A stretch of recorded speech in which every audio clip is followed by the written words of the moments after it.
5166049. Hari ini saya akan mempraktikkan pengajaran dengan materi manusia, ruang, dan waktu dengan metode selamat menyaksikan. Assalamualaikum warahmatullahi wabarakatuh, anak-anak.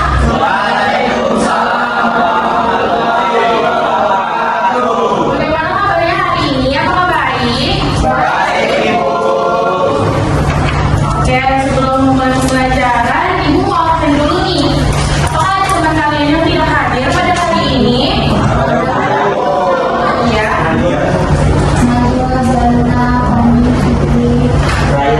Apakah ada serangannya? Oke, baik. Semoga minggu depan mereka bisa sama Ibu juga ya. Oke, sebelum Ibu masuk ke materi, Ibu mau tanya dulu nih. Kalian sadar nggak kalau kehidupan kalian itu berbeda dengan 5 tahun yang lalu? Iya. Berbeda kan?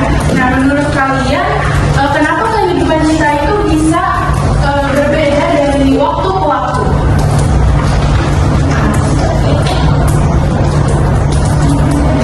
Karena waktu berjalan, Bu. Iya, betul sekali. Jadi dari pertanyaan tadi, sebenarnya kita sudah masuk ke materi pembelajaran hari ini. Jadi pertemuan hari ini kita akan belajar sejarah manusia, ruang, dan waktu.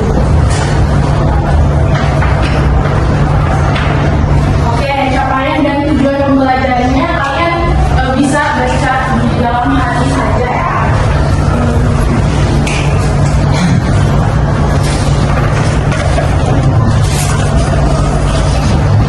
Sudah membacanya?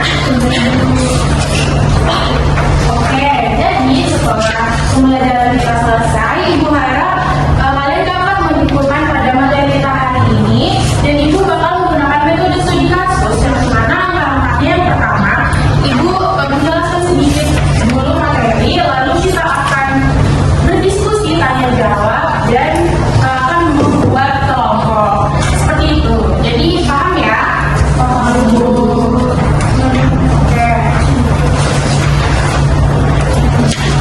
Oke, langsung Ibu masuk ke materinya ya.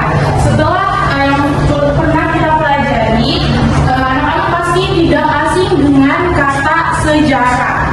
Jadi anak-anak, sejarah ini adalah ilmu yang mempelajari peristiwa yang terjadi di masa lalu. Namun sejarah itu bukan hanya sekedar cerita masa lalu, tapi juga membantu kita itu memahami kondisi yang terjadi pada saat ini. Bahkan sebagai bahan pertimbangan untuk masa depan. Nah, dalam sejarah, peristiwa sejarah itu selalu berkaitan dengan manusia, terjadi di suatu tempat dan berlangsung dalam waktu tertentu. Jadi anak-anak, kata sejarah ini berasal dari bahasa Arab, yaitu syajaratun, yang artinya pohon. Jadi pohon ini melambangkan pertumbuhan dan perkembangan, yang artinya manusia itu berkembang dari masa lalu ke masa sekarang seperti pohon yang tumbuh.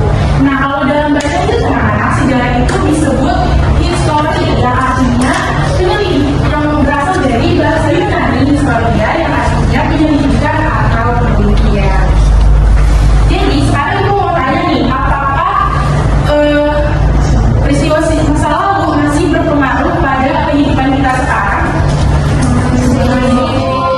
Iya, betul sekali, masih berpengaruh sampai kehidupan kita sekarang. Oke, selanjutnya yaitu konsep dasar. Tolong dibantu membaca tulisnya. Konsep dasar dalam ilmu sejarah terdapat 3 utama, yaitu manusia, ruang, dan waktu. Ketiga konsep ini tidak bisa dipisahkan jika salah satu tidak ada, maka peristiwa sejarah tidak bisa dijelaskan secara utuh. Oleh karena itu, ketiganya selalu digunakan untuk menganalisis suatu peristiwa sejarah. Nah, jadi anak-anak, dalam ilmu sejarah itu terdapat 3 konsep utama, yaitu manusia, waktu, dan ruang. Nah, jika salah satu mereka ini tidak ada, maka tidak bisa disebut peristiwa sejarah. Jadi konsep manusia, Andika bisa dinyatakan manusia. Manusia dalam sejarah, manusia merupakan unsur paling penting dalam sejarah karena manusia adalah pelaku utama dalam setiap peristiwa sejarah. Tanpa manusia tidak akan ada sejarah. Manusia dalam sejarah memiliki 3 peran, yaitu sebagai pelaku, sebagai penggerak, dan sebagai saksi sejarah. Lagi, baik. Penjelasan peran manusia sebagai pelaku. Manusia adalah orang yang melakukan peristiwa, misalnya tokoh kemerdekaan. Sebagai penggerak, manusia menjadi penyebab terjadinya perubahan dalam masyarakat. Dan sebagai saksi, manusia mengalami langsung peristiwa tersebut dan bisa menceritakannya kembali. Jadi dapat disimpulkan bahwa manusia adalah inti dari sejarah. Terima kasih. Terima kasih, Mika. Oke, jadi konsep manusia ini adalah artinya manusia itu penting, peran penting dalam sejarah. Karena manusia ini adalah pelaku utama dalam peristiwa sejarah. Jadi kalau tidak ada manusia itu tidak akan ada sejarah. Dan juga manusia ini adalah orang yang melakukan peristiwa, misalnya tokoh kemerdekaan sebagai penggeraknya. Dan manusia itu penyebab terjadinya perubahan dalam masyarakat.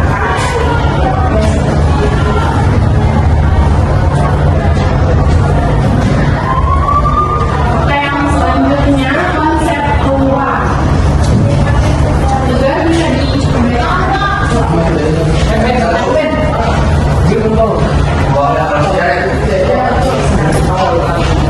Ruang dalam sejarah.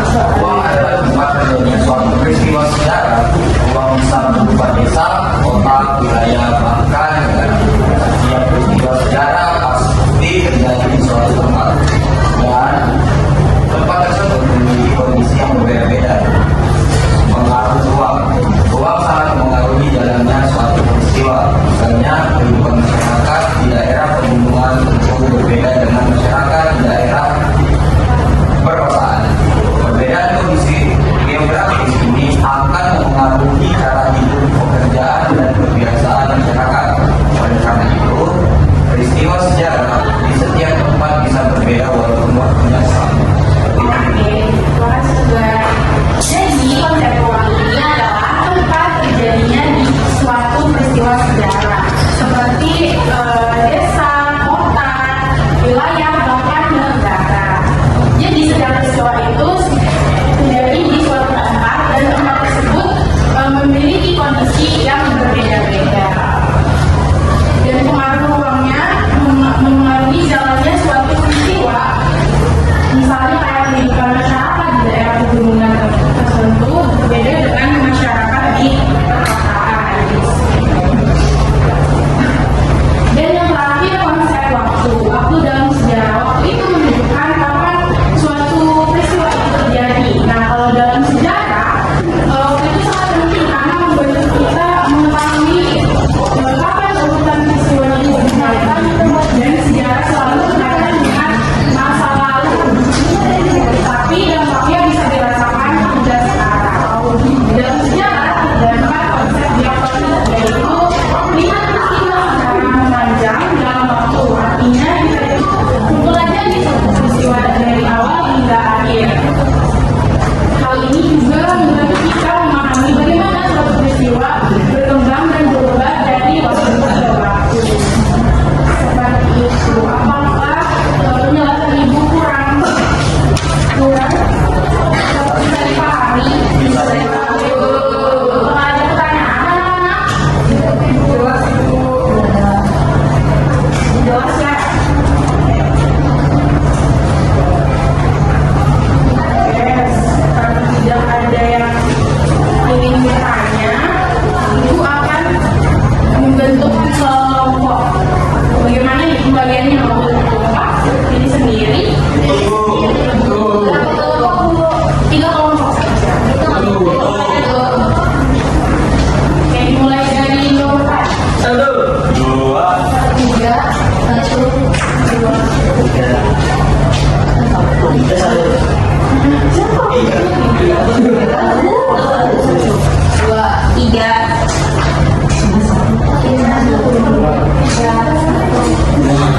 Iya, kumpul.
Waktunya sisa 2 menit lagi ya.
Apakah sudah selesai semua?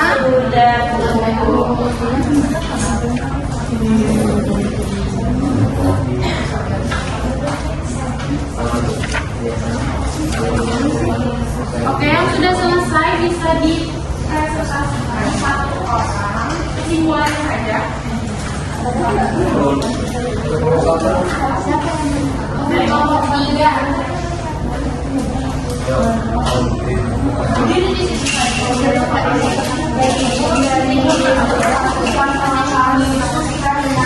teman-teman kelompok lainnya yang mana jawaban pertama masalah tidak boleh ikut ya itu aku karena kami sudah selesai. Masalah utamanya adalah kecelakaan lalu lintas kota. Yang kedua menambah kebanyakan meningkat karena kurang disiplinnya para pengendara. Yang ketiga, pertemuan manusia ruang dan waktu, pemanusiaannya yaitu pengendara, ruangnya jalan, dan waktunya setiap tahun. Analisis manfaat mempelajari kasus ini karena untuk mencegah kecelakaan lalu lintas yang terjadi setiap tahun itu. Oke, baik, Manda, terima kasih sekali untuk jawabannya. Oke, lanjut di kelompok 2.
dilanjutkan oleh kelompok 1 yang terakhir.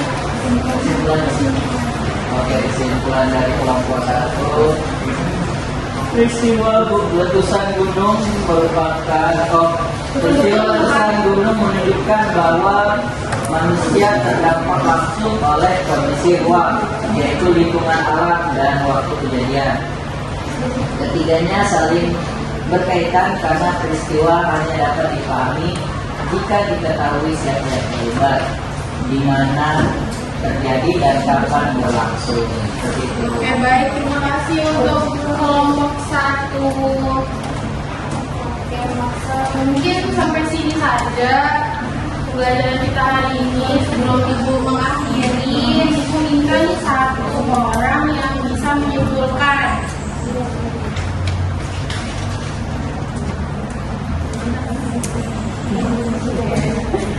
Razia boleh menyimpulkan pembelajaran hari ini. Bapak Ibu, pelajaran yang Ibu berikan pada hari ini sangat menambah wawasan Bu. Soalnya ketika kita belajar sejarah, makanya sejarah itu tersusun dari 3 unsur, yaitu manusia, ruang, dan waktu.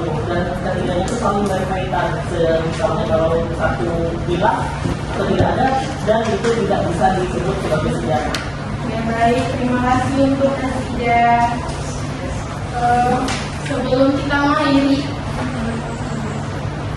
Ibu akan mengadakan kuis 3 pertanyaan saja. Yang bisa jawab bisa jawabannya ulang ya.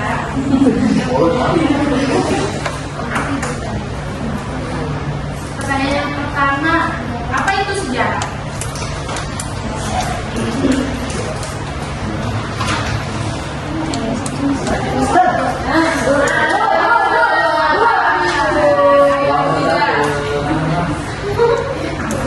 Sejarah itu adalah peristiwa di masa lalu yang bersekarang di masa kini. Dan sejarah itu